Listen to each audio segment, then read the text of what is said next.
Sorry అత్తయ్య గారు, మిమ్మల్ని డిస్టర్బ్ చేశాను. డిస్టర్బ్ చేయకుండా ఉండాలంటే ఆ స్టేషన్లోనే పడుకోలేకపోయావా? నైట్ డ్యూటీ అంటే చాలా మంది స్టేషన్లోనే పడుకుని ఉంటారు కదా. టైంలో ఇలా వచ్చి బెల్లు కొట్టడం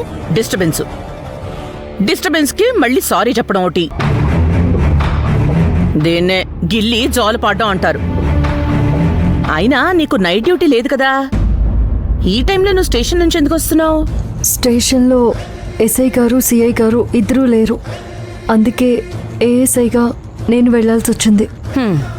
దొంగల్ని పట్టుకోవడం, బజార్లో కాపలా కాయడం, ఇవన్నీ చూసుకుంటూ పోతే ఇంట్లో ఉన్న భర్త గురించి ఎప్పుడు ఆలోచిస్తావు? సత్యం చూసుకోవడం కూడా నీ బాధ్యతే అని నీకు మొదట్లో చెప్పాను కదా. చూసుకుంటూనే ఉన్నాను కదా అత్తయ్య గారు. ఏం చూసుకుంటావు? వాడు నీకోసం చాలాసేపటి నుంచి ఎదురు చూస్తున్నట్టున్నాడు. లైట్లు గదిలో వెలుగుతూనే ఉన్నాయి. వెళ్ళు.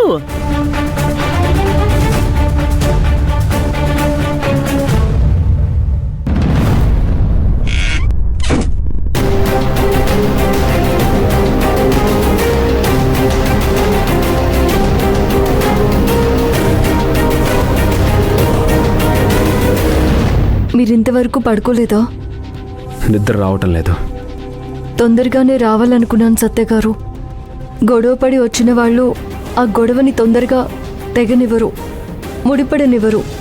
సో అందుకు లేట్ అయింది. ఏమండి, ఈరోజు నాకు ఫుల్ జాబ్ సాటిస్ఫాక్షన్ అయింది. నేను ఏఎస్ఐని కదా. ఎస్ఐ గారు సిఐ గారు లేకపోయేసరికి నా ఏఎస్ఐ పోస్ట్కి భలే వాల్యూ వచ్చేసింది.